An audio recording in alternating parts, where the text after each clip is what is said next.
Bonjour à tous, j'espère que vous allez bien. Aujourd'hui, je vais vous montrer comment créer un QR code rapidement dans KR et comment l'utiliser dans vos formations pédago.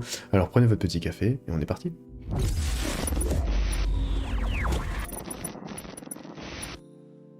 Donc on se retrouve dans la bibliothèque de médias de KR. Je vais vous montrer tout d'abord comment créer rapidement un QR code. Alors pour ça c'est très simple, on vient ici donc sur ajouter des médias. Dans la liste déroulante tout en bas, j'ai mon option ici QR code et j'ai la pop-up donc qui s'affiche pour créer mon QR code. Alors pour les personnes qui ne savent pas encore ce que c'est un QR code, donc ça se présente sous cet aspect-là. C'est un petit objet numérique qui contient des informations et qui va vous permettre donc à la personne qui va le scanner avec son téléphone d'accéder soit à une application, soit à un fichier à télécharger, un site, voilà. Des ressources supplémentaires qui se trouvent sur le web sans avoir à cliquer sur un bouton ou à taper une requête sur son navigateur. Alors, le premier champ qu'on doit renseigner, c'est ici le texte à encoder. Alors, il peut s'agir soit du texte, du pur texte, donc ça peut être un message texte tout simplement, bonjour, bienvenue dans cette formation, ou un URL, donc, et c'est ce qui nous intéresse aujourd'hui, un lien vers un objet qui se trouve à l'extérieur. On va prendre aujourd'hui l'exemple d'une formation un peu plus market où on présente des produits et on veut que les apprenants qui participent à cette formation aient accès à un petit coupon de réduction pour les remercier d'avoir suivi le parcours. Donc par exemple j'ai ici ce petit coupon pour illustrer le propos, je vais récupérer le lien auquel il se trouve et je viens donc le renseigner dans ce premier champ. Ensuite si je veux personnaliser un peu plus mon QR code, je vais pouvoir ajouter un petit logo. Vous voyez que ici dans la prévue tout se met à jour automatiquement et ensuite je peux venir si je le souhaite donner des couleurs donc à la fois au fond du QR code et aussi changer le noir qui est par défaut, bien que il faut garder en tête que le noir et le blanc sera beaucoup plus simple à interpréter pour les téléphones, donc moi je vous conseille plutôt de laisser sur des couleurs avec des contrastes assez forts. Pour cet exemple on va rester donc sur du noir et du blanc. Une fois que j'ai créé mon QR code, je peux venir vérifier si il fonctionne, donc je vais venir le scanner avec mon téléphone.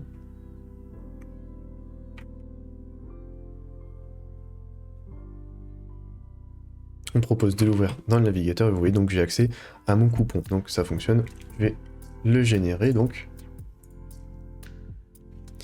Et mon QR code se retrouve dans la bibliothèque.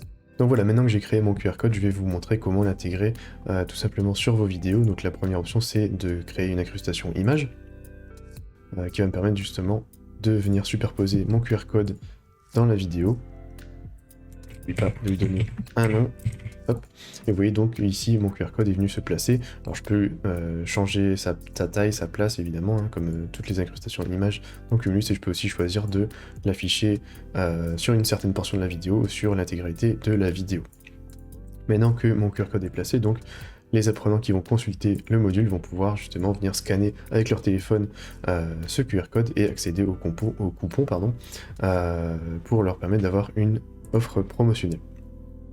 Donc le premier avantage de ce QR code, c'est que l'apprenant ne sortira pas donc de la formation, il sera toujours sur la formation, puisque effectivement la ressource va s'ouvrir sur son téléphone et donc ça évite que l'apprenant sorte du parcours et se retrouve sur un nouvel onglet dans son navigateur.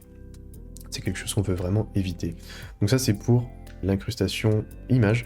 Et la deuxième possibilité que vous avez, c'est tout simplement de placer votre QR code dans une incrustation, dans une cible image, pardon.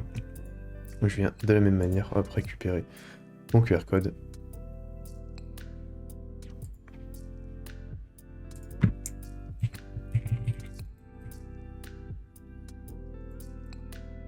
Et donc comme toutes les cibles, dans Cumulus, je viens hop la positionner, je choisis ma position de début et de fin. J'actualise et lorsque je vais venir consulter mon image, vous voyez que j'ai mon QR code qui apparaît en beaucoup plus grand. Alors une autre chose que vous pouvez faire avec les QR codes dans KR, ça se passe ici donc dans l'onglet publication. Lorsque je vais venir publier une nouvelle version de mon module, vous allez voir que j'ai toujours mon lien classique donc pour partager mon module dans un mailing par exemple. J'ai également mon code d'embedding HTML donc pour l'intégrer sur une page web. Et ici donc la nouveauté c'est que vous allez pouvoir également partager vos modules sous forme de QR code. Alors ça va être très pratique si par exemple vous voulez imprimer des flyers ou des affiches que vous allez poser dans des couloirs ou distribuer des événements pour que les gens puissent scanner directement le code et accéder au module. Vous pouvez également les intégrer dans des webzines, dans des PDF, etc. Ou bien dans une vidéo en venant superposer une image de mon QR code à la vidéo comme on l'a fait dans l'exemple précédent. Maintenant, comment récupérer mon QR code? Eh bien, c'est très simple, ça va se passer de la même manière que pour le générer. Donc on va cliquer ici sur télécharger. J'ai la pop-up qui s'ouvre avec directement le lien de publication qui a été copié dans la case texte à encoder. Je peux toujours ajouter mon logo et changer mes couleurs. Et pour le récupérer, je vais tout simplement ici cliquer sur télécharger.